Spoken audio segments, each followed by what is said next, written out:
Hello guys, मैं हूं शुभम सिंह और मैं आज आपको फ़िज़िक्स पढ़ाऊँगा। फ़िज़िक्स में मैं सोच रहा हूँ आज मैं आपको मोशन इन वन डायमेंशन पढ़ाऊँगा। तो मैं जो ये मोशन इन वन डायमेंशन आपको जो पढ़ाने वाला हूँ, वो बिल्कुल मैं आपको स्क्रैच से स्टार्ट करूँगा और मैं आपको 12th के जेई लेवल तक, आप शुरू करते हो इसको पढ़ना 9th क्लास में और आप 11th तक पढ़ते हो आप इसको। तो मैं क्या करूँगा, आपको बिल्कुल बेसिक से बताऊँगा, एक एक टर्मिनोलॉजीज़ बताऊँगा, एक एक फार्मूला बताऊँगा और क्वेश्चंस भी करना बताऊँगा, अटेम्प्ट कैसे करना है। तो चलिए शुरू करते हैं।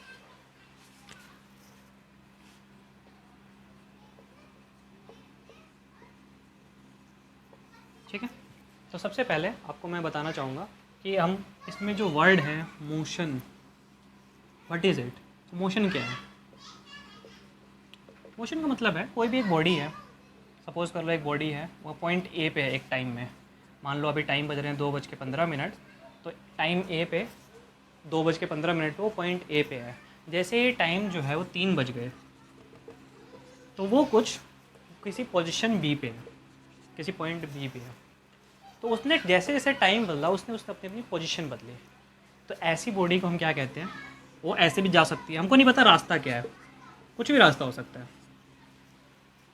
तो एक पॉइंट से दूसरी पॉइंट पे जब बॉडी पहुंच गई, कैसे पहुंची होगी? उसने कुछ ना कुछ मूवमेंट की होगी, उसी मूवमेंट को हम कहते हैं मोशन।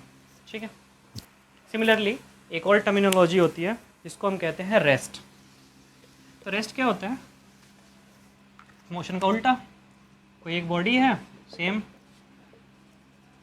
एक बॉडी है, वो पॉइंट ए पे है 2:15 पे और इसी पॉइंट पे रहेगी 3 बजे, मतलब इसमें कोई मूवमेंट नहीं आया, तो हम बॉडी को कहेंगे रेस्ट में है।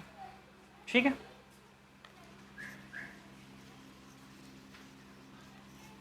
अच्छा, अब ज़रूरी नहीं है कि ऐसा है कि बीच में भी अगर आपको देखना पड़ेगा। फॉर एग्जांपल हो सकता है कि बॉडी ऐसा भी हो सकता है, कुछ लोग ये भी सोच सकते हैं कि 2:15 पे यहाँ था, 2:30 पे यहाँ था, फिर वापस आ गया यहाँ पे 2-3 बजे तक, तो इसलिए आपको रेस्ट में लग रहा है। तो ये हम डिपेंड करता है कि मोशन बीच में हुआ या नहीं हुआ, वो चीज़ें आपको दे रखी होगी। अगर body with time position change नहीं कर रही है तो हम कहेंगे बॉडी रेस्ट में है। ठीक है। फिर आप कुछ टर्म्स, मैं आपको दो क्वांटिटीज़ के बाद दो टाइप ऑफ क्वांटिटीज़ के बारे में बात करूँगा। कौन से टू टाइप्स होंगी वो? पहले होगी स्केलर और होगी एक वेक्टर क्वांटिटी। तो देखो, स्केलर और वेक्टर में बेसिक डिफरेंस क्या होता है? स्केलर स्केलर क्वांटिटीज़ जो होती हैं, फॉर एग्जांपल जिनकी सिर्फ वैल्यू हो, जिसके आपको वैल्यू से मतलब हो। फॉर एग्जांपल मीटर पर सेकंड, ये एक आपकी यूनिट है, स्पीड की यूनिट होती है आपकी, ये एक वैल्यू है, मतलब सिर्फ आपको वैल्यू से मतलब है। ठीक है। किस डायरेक्शन में है, किस क्या कर सकती है वो वैल्यू, उससे आपको कोई फ़र्क नहीं पड़ता। लेकिन अगर जो वेक्टर क्वांटिटी है उसको डायरेक्शन से फ़र्क पड़ता है, मतलब इसको वैल्यू भी चाहिए, एक्स मीटर पर सेकंड हो सकता है, लेकिन उसको साथ में डायरेक्शन चाहिए। डायरेक्शन हो सकता है नॉर्थ की तरफ हो, साउथ की तरफ हो, किसी भी डायरेक्शन में हो सकती है। तो मतलब स्केलर क्वांटिटीज़ वो होती हैं जो सिर्फ वैल्यू पे डिपेंड करती हैं, लेकिन जो वेक्टर क्वांटिटीज़ होती है वो वैल्यू प्लस डायरेक्शन पे। फॉर एग्जांपल आप इसको समझते हैं थोड़ा सा आसानी से। फॉर एग्जांपल अगर मैं कहूँ एक बॉडी है, बॉडी को छोड़िए, अब गाड़ी समझते हैं। एक गाड़ी है, वो 40 किलोमीटर पर आवर की स्पीड से चल रही है। ठीक, चल रही है, हमको नहीं पता किस डायरेक्शन में चल रही है। चल रही है मतलब हो सकता है नॉर्थ में जा रही हो, साउथ में जा रही हो, कहीं भी जा रही हो, हमको नहीं पता। ठीक है, बस चल रही है, हमको ये पता है और उसकी स्पीड पता है। ठीक है। अब अगर वही कह दे कि 40 किलोमीटर टुवार्ड्स ईस्ट चल रही है, टुवार्ड्स ईस्ट चल रही है, तो हम कहेंगे ईस्ट की तरफ चल रही है। अब हमको पता है किस तरफ जा रही है। तो ये जो क्वांटिटी हुई वो वेक्टर क्वांटिटी है और पहले वाली क्वांटिटी जो थी वो हमारी स्केलर क्वांटिटी है। ठीक है। तो इस जो हमारे ये जो चैप्टर है, इसमें दो तरह की वैल्यूज़ आपको हमेशा पढ़ने के लिए मिलेगी। फॉर एग्जांपल अगर मैं बात करूँ डिस्टेंस, ये एक स्केलर क्वांटिटी है और इसी की वेक्टर वैल्यू अगर इसमें डायरेक्शन हमको पता चल जाए किस डायरेक्शन में, तो ये डिस्प्लेसमेंट हो जाती है। सिमिलरली स्पीड, इसकी vector quantity velocity. Very good. चलो, तो मैं बताऊंगा आपको डिस्टेंस क्या होता है, डिस्प्लेसमेंट क्या होता है, स्पीड क्या होता है, वेलोसिटी क्या होता है और एक और एक्सेलरेशन क्या होता है।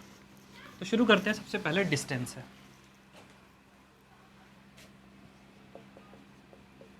डिस्टेंस, तो डिस्टेंस क्या है?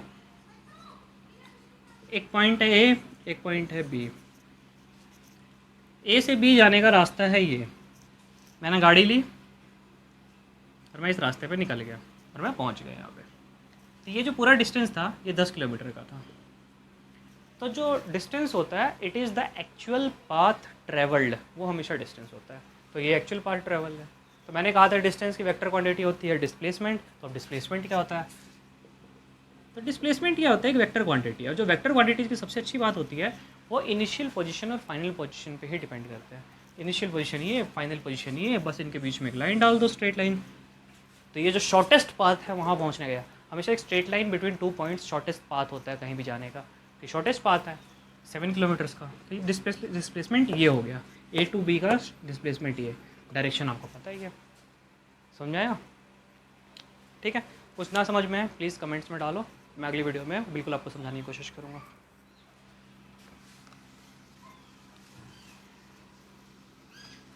ठीक है, अब बात करते हैं स्पीड की। अब बच्चा बच्चा जानता है स्पीड क्या होता है, क्या? Distance per unit time. ठीक है, समझ ये बात? जैसे फॉर एग्जांपल यहाँ से हम यहाँ गए थे A से B पे, रास्ता हमने लिया था ये वाला, डिस्टेंस था 10 किलोमीटर। ठीक है, और हमने टाइम लिया था 15 मिनट। तो हमारा स्पीड क्या हो जाएगी? 10/15, ये हमारी स्पीड होगी। अब पूछोगे डिस्प्लेसमेंट क्या होगी? तो वेलोसिटी क्या होगी? तो वेलोसिटी जो होती है वो डिपेंड कर, वेलोसिटी भी स्पीड की तरह ही होती है, बस एक वेक्टर क्वांटिटी है। तो वो जो होती है डिस्प्लेसमेंट अपॉन टाइम। तो इसमें डिस्प्लेसमेंट आपको पता होना चाहिए, और डिस्प्लेसमेंट हमने पिछले क्वेश्चन में पता किया था कैसे, यहाँ से यहाँ जाने का रास्ता। तो मतलब ये 7 किलोमीटर जो था, इसका आंसर हो गया 7/15। ये बेसिक बेसिक क्वेश्चन आते हैं, आपको पूछता रहेगा। ठीक है,